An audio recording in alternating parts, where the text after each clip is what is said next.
তে আমার ভিডিও করলো কেন এটার জবাব দিতে আমরা কি তয় যাতে আমার ভাতিজার লগে চলে আমার পুত্রের লোক হাতের বাই চলে লাগলে আরো লাগান মিয়া লাগান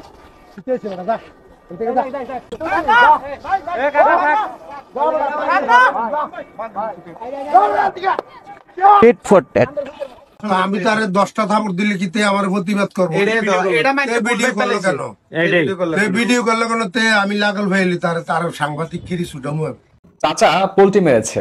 আসসালামু আলাইকুম দর্শক, আপনারা জানেন এবং সম্প্রতি দুই একদিন আপনারা সবাই এই ভিডিওটা দেখেছেন যে বেশি ভাব নিলে রাস্তাঘাটে কি হয়। সেখানে আপনারা দেখছেন স্পষ্ট করে যে এই লোকটা সে কিন্তু হাত দিয়ে বারবার ইশারা করছেন যে আপনি গাড়িটা পেছনে নেন, হয়তো সে একটু বেরোবে বা একটু সাইড কাটবে, কিছু একটা বলেছে তিনি। আপনারা স্পষ্ট দেখছেন যে হাত দিয়ে তিনি কিন্তু আগে থেকেই বারবার বলছেন যে আপনি একটু পেছনে যান। তো ওই লোক দিব্যি ফোনে কথা বলছে, সাইড দেখাই দিচ্ছে, মানে প্রচুর ভাবে ছিল ওই যে ছেলেটা পেছনে। তো যখন তিনি পেছনে যাওয়া শুরু করলেন তখন তার ওই ছেলেটার বাইকে কিছুটা লেগেছে, বাট দেখে মনে হয়েছে খুব একটা বেশি ক্ষয়ক্ষতি হয়নি। তারপরও সে একটা বাকবিতণ্ডার পর্যায়ে চলে আসে। ঠিক তখনই এন্ট্রি মারে একজন চাচা। সে চাচা এন্ট্রি মেরে কি করে, তিনি হচ্ছেন ওই যে ছেলেটা আছে পাঞ্জাবি পরা, তাকে কয়েকটা চট থাপ্পড় দেন। এবং চট থাপ্পড় দেওয়ার পর এটা কিন্তু সামাজিক যোগাযোগ মাধ্যমে প্রচুর ভাইরাল হয়েছে এবং বাহবা পেয়েছেন চাচা, যে আসলে এরকম যারা করেন রাস্তাঘাটে তাদের কিভাবে শায়েস্তা করতে হয়, এরকম ব্লা ব্লা ব্লা অনেক কাহিনী। সেই কাহিনীর পর আজকে একটা ভিডিও পাবলিশ করা হয়েছে যেখানে ওই চাচা সে একটা ভুল করেছে, সে তার ভুলটা বুঝতে পেরেছে এবং তিনি ব্যাপারটাকে মেকআপ করার চেষ্টা করছেন। তো ওই ভিডিওগুলোর কমেন্ট সেকশনে গেলে দেখবেন যে বেশিরভাগ মানুষই বলছে যে ভালো কাজ এই দেশে করা যাবে না। যদি আপনি এই দেশে ভালো কাজ করতে চান তাহলে আপনাকে এরকম পরবর্তী ভিডিওতে এসে ক্ষমা চাইতে হবে।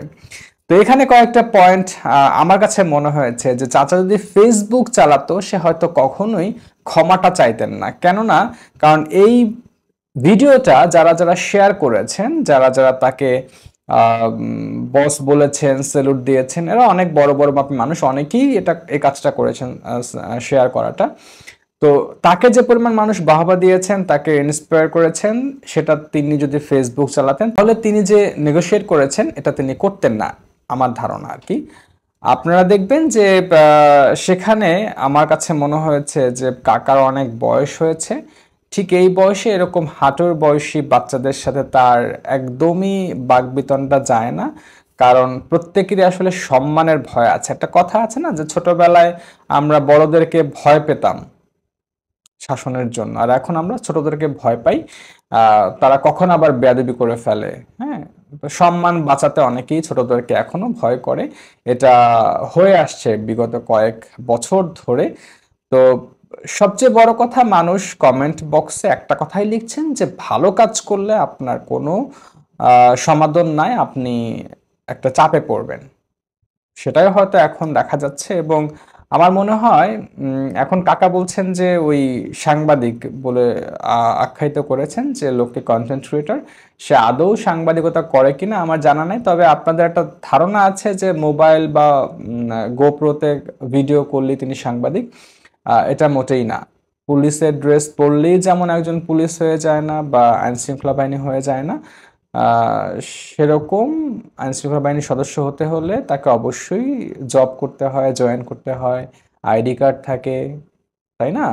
তো আপনারা সবাইকে এরকম করে সাংবাদিক বানিয়ে দেন না, এটা আপনাদের কাছে একটা রিকোয়েস্ট। ভালো থাকবেন সবাই।